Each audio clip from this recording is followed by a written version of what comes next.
jour, cette semaine, la paracha de Bo, la Torah nous cite la sortie d'Égypte des enfants d'Israël en grande pompe, en grande gloire, qu'après 210 années d'esclavage, les enfants d'Israël sortent des hommes libres.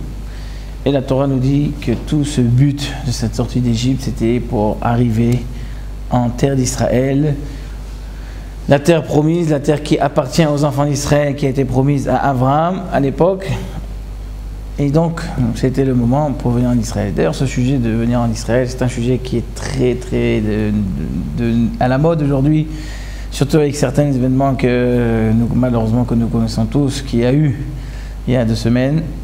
Et l'appel aussi de dirigeants israéliens au peuple juif français de faire l'alliance en Israël.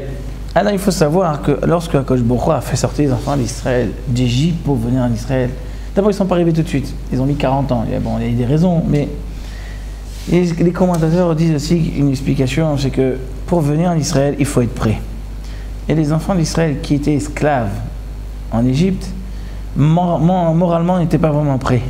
S'il y avait eu certains incidents qui ne se seront pas passés pendant la première année qu'ils étaient dans le désert, eh ben on aurait pu trouver en eux une préparation déjà morale et mentale pour pouvoir rentrer en Israël. Mais lorsque malheureusement il y a eu ces incidents-là, ça montrait à quel point ils n'étaient pas encore prêts. Donc ils devaient rester encore dans le désert, que cette génération disparaisse. Et vient une nouvelle génération, jeune, qui est plus dynamisme et qui a grandi de manière libre, c'était pas des esclaves, pour pouvoir venir et conquérir de nouveau la terre d'Israël et s'installer en Israël. Donc nous voyons que, premièrement, même la Torah nous dit qu'avant de venir en terre d'Israël, il faut une certaine préparation. Et cette préparation, elle n'est pas seulement matérielle, elle est aussi spirituelle. Il faut le savoir que nous ne sommes pas aujourd'hui dans une situation où nous avons besoin de fuir. Grâce à Dieu, le gouvernement français n'est pas un gouvernement terroriste, islamique, extrémiste, qui cherche à attirer et à tuer n'importe quel civil parce que son seul péché, c'est qu'il est de religion juive. D'accord ? Ou bien son seul péché parce qu'il a des idées un peu d'extrême gauche et qui se permet de faire du satirisme et de se moquer un peu de manière libre et de manière au nom du journalisme et au nom de la liberté, de se permettre de caricaturer des fois certaines choses qui sont leur donner un autre aspect. Et c'est pour ça que nous ne sommes pas dans une situation que n'importe quel individu comme ça sera liquidé de manière rapide et propre par le gouvernement. Grâce à Dieu, ce n'est pas la situation. Nous subissons tous, non seulement les Juifs, même les Français qui sont nos voisins et qui sont nos amis avec qui on vit. Et pas seulement la France, l'Europe entière est sur la menace. Vous avez vu ce qui s'est passé en Belgique, en Grèce. Donc nous sommes tous sur une menace d'un terrorisme. Et malheureusement, même en Israël, il y a le terrorisme, bien qu'ils ont quand même un peu plus d'expérience. Malheureusement, ils ont un peu plus d'expérience et ils savent plus ou moins quand même bien le démanteler. En Europe, ils sont qu'à leur début. Et nous espérons qu'ils vont finir vite cette affaire et qu'on retrouve encore les jours du calme. Mais entre-temps, c'est vrai qu'une tension est très forte sur la communauté. Et beaucoup disent, allez, on va en Israël. Bon, alors il faut voir comment Akadosh Baruch Hu, l'Éternel Akadosh Baruch Hu, nous demande de venir en Israël. Il y a certaines conditions, il faut être d'abord prêt. Il faut savoir que les structures en Israël ne sont pas faciles. Même s'il y a le panier de la Aliyah, dont la Sornout nous fait des beaux rêves dessus, il faut savoir que c'est qu'un an. Et après, la vie n'est pas très facile. Il y a presque le tiers de la population d'Israël qui sont considérés comme des familles pauvres, que leur salaire est très bas, qui n'arrivent même pas à s'en sortir. On ne parle pas de ceux qui sont de la population moyenne, qui gagnent quand même un bon salaire, que eux-mêmes aussi, la vie n'est pas évidente. D'ailleurs, quand vous venez des fois en vacances, vous voyez que la vie est très chère. Donc il faut savoir que pour venir en Israël, il faut être prêt. La halakha nous dit que même si quelqu'un qui réside en Israël n'a pas le droit d'aller à l'étranger, Mais dans certains cas, il a le droit, si c'est pour se marier, ou bien s'il a un problème de parnassa, s'il n'arrive pas à gagner sa vie. Donc pour venir faire l'Aliyah, il faut être sûr d'avoir au moins cette base. Parce que malheureusement, lorsque nous venons ici en Israël et que la personne n'est pas prête, et alors il y aura beaucoup de difficultés.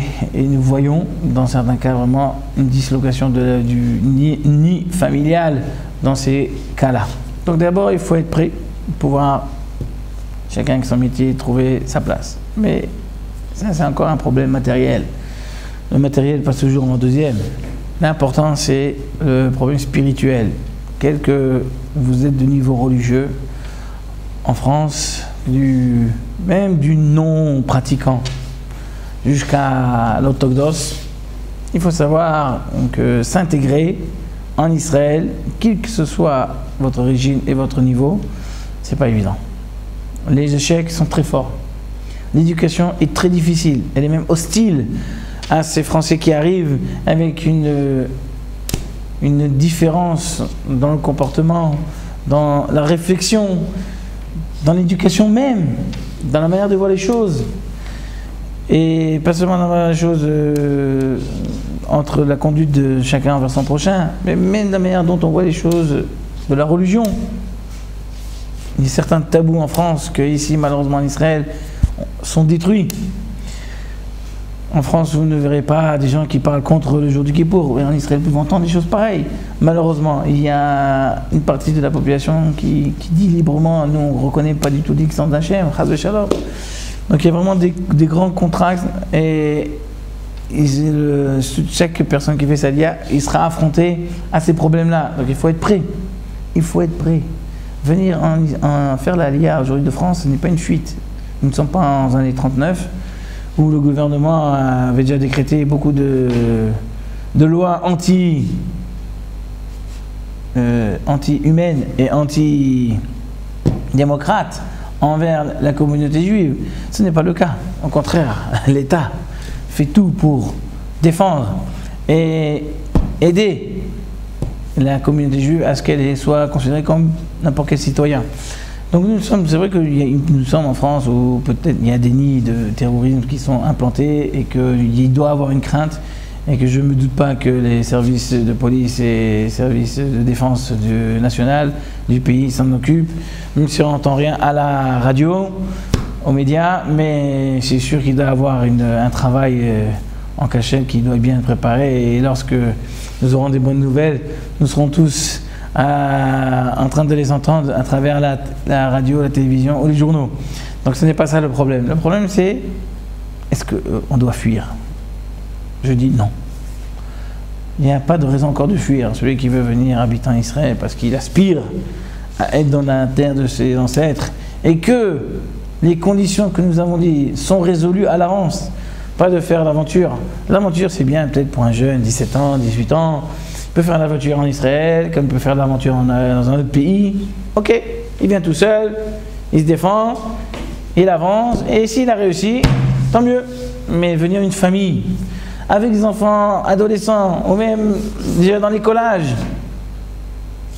ne croyez pas à ce que la sorte vous dit, parce que ils ne peuvent pas vraiment, des fois, comprendre votre vraie position pour vous répondre vraiment à vos questions.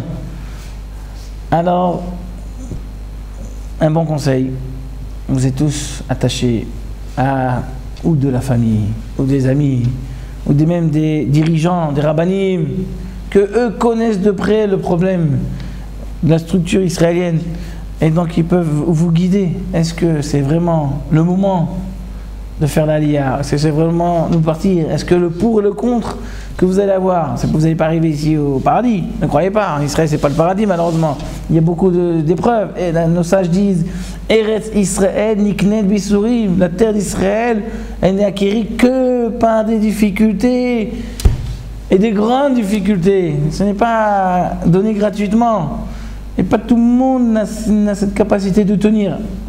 Alors ne paniquez pas mes chers amis, c'est pour votre bien. C'est pour le bien de l'éducation de vos enfants. C'est pour le bien de votre niveau de judaïsme. Comment Akadosh Baruch Hu, il vous regarde. Combien vous êtes attaché à Hachem aujourd'hui. Que vous allez peut-être faire une aliyah, que vous risquez de perdre beaucoup de choses. Prenez votre temps, prenez votre réflexion. N'agissez pas sur un coup de tête. Il n'y a pas pire que d'agir sans réflexion par ce qu'on appelle l'abzizout. C'est par une conduite incalculée, une conduite comme ça, impulsive de chacun. Prenez votre temps, venez, si vous voulez venir, vraiment, parce que vous voulez venir en Israël, venez sur des bases bien fondées. Et là, vous réussirez, Bezrat Hashem, à faire votre aliyah. Mais partir parce que maintenant, il y a une petite panique, une petite frayeur qui n'est pas évidente. Mon cœur est avec vous. On sait très bien ce qui se passe. Nous avons de la famille aussi. Nous savons ce qui se passe en France, nous avons de la famille et nous savons tous les problèmes. Mais ces problèmes-là ne donnent pas encore le verdict de faire une aliyah incalculée, précipitée, et qu'après les dégâts seront peut-être irrécupérables et irréversibles. Donc voilà, apprenez de la paracha, il y a une préparation, il y a un temps pour venir faire la aliyah. Sans ces conditions-là, restez encore là où vous êtes et vous êtes beaucoup plus protégés. Shabbat Shalom et à la semaine prochaine.